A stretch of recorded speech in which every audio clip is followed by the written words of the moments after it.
عورتیں, وہاں کھڑا ہے خالی دامن. ابھی صرف خالی دامن نہیں ہے بلکہ اب معاملہ مائنس میں جانا شروع ہوا.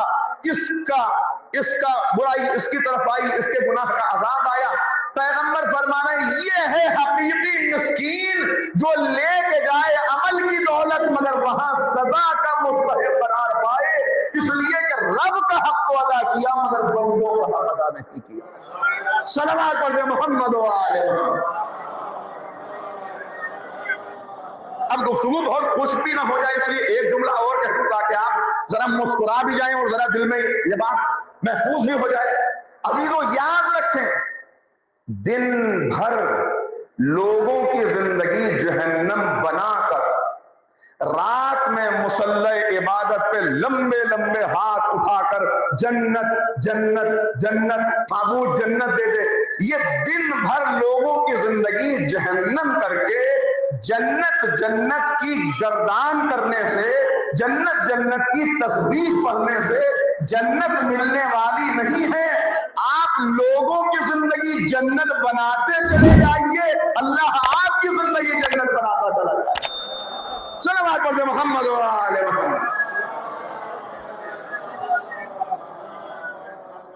لہذا کہا بندوں کے حقوق, اور ان بندوں کے حقوق میں سب سے پہلے تمہارے اپنے گھر والوں کے حقوق, اپنے گھر والوں کے حقوق.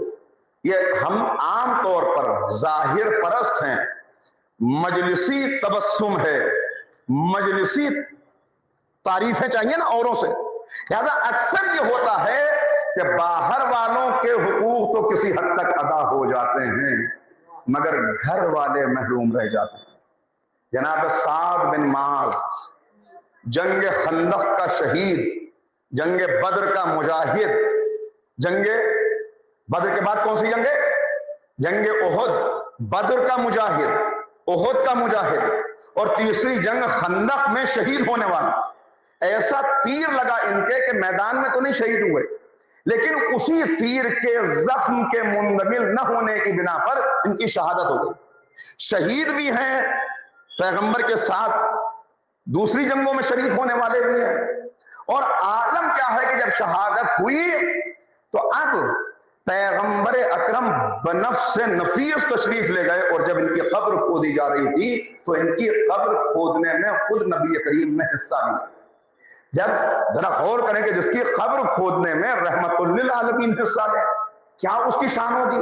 ابو سعید خدری پیغمبر کے صحابی ہیں, وہ کہتے ہیں میں بھی ان کے قبر کھودنے والوں میں شامل تھا.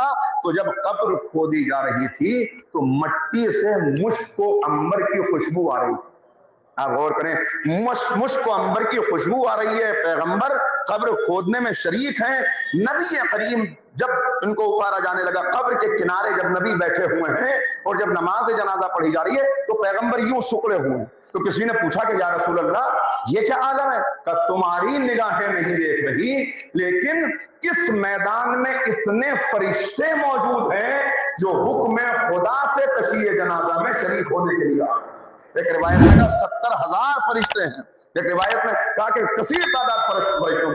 تو فرشتے آئے, فرشتے موجود ہیں, اور پھر پیغمبر نے کہا تم کیا جانو اس کا درجہ کیا ہے, اس مرنے والے کا درجہ تمہیں کیا معلوم کہ کیا ہے؟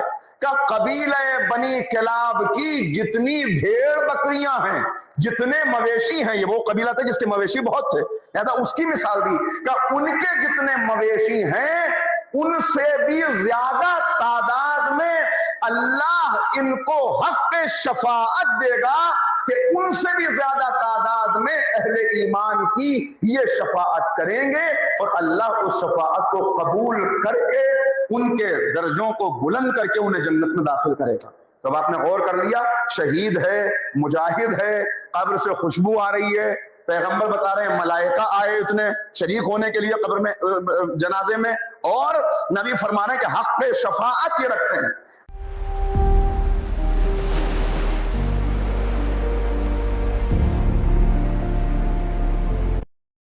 جب قبر میں اتارا گیا, قبر مٹی برابر ہوئی تو ماں آئی قبر پر, اور اب جب یہ ساری باتیں سنی تو اب ماں کے دل کی کیفیت کیا ہوگی, کتنی خوشی کا عالم ہوگا.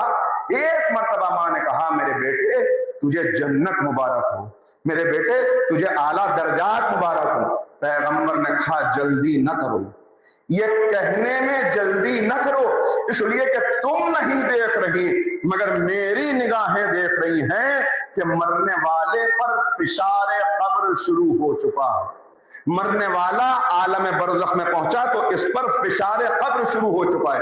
یہ سننا تھا کہ سب محو حیرت رہ گئے، ایک شہید مجاہد اتنا اعلیٰ درجہ، اتنا حق شفاعت اور اتنے ملائکہ شریف، تو اس پر فشار قبر ہو رہا ہے۔ کہا یا رسول اللہ فشار قبر؟ کہا ہاں، کیا کیوں فشار قبر ہو رہا ہے؟ کہا اس لیے کہ ساری نیکیاں تھیں، ساری خوبیاں تھیں، وہ جو درجات بلند ہوئے، شہید تھے، ہر دن اب اور جو ان کے صفات ملتے ہیں اس میں کہا دن میں اٹھتے بیٹھتے چلتے پھرتے سورہ توحید کی تلاوت کیا کرتے تھے، سورہ توحید کی تلاوت کرتے تھے، بڑا درجہ بلند ہوا۔ کہا لیکن ان سب باتوں کے باوجود ان میں ایک خرابی تھی کہ اپنی زوجہ سے بد اخلاقی کرتے تھے، اپنی زوجہ سے بد کلامی کرتے تھے۔ کہا یہ زوجہ کی بد کلامی کا نتیجہ ہے کہ فشار قبر شروع ہو چکا ہے۔ جب تک یا رسول اللہ کوئی طریقہ؟ کہ بس ایک طریقہ ہے، اگر زوجہ معاف کر دے تو اللہ بھی معاف کر دے گا، اگر زوجہ نے معاف نہ کیا تو جب تک فشار قبر، جب تک اس ظلم کے برابر اللہ ان کو عذاب نہیں دے دے گا، عالم برزخ میں عذاب برداشت نہیں کر لیں گے، اس وقت تک ان کی بخشش، ان کے وہ اعلیٰ درجات ان کو حاصل ہونے والے نہیں ہیں۔ یہ ہے عالم برزخ، یہ ہے عالم برزخ۔ اب پھر دہراؤں ایک مرتبہ، کہاں سے چلے؟ عالم ذر، کہاں پہنچے؟ عالم اسلاف، کہاں کس طرف بڑھے عالم اسلاف سے؟ عالم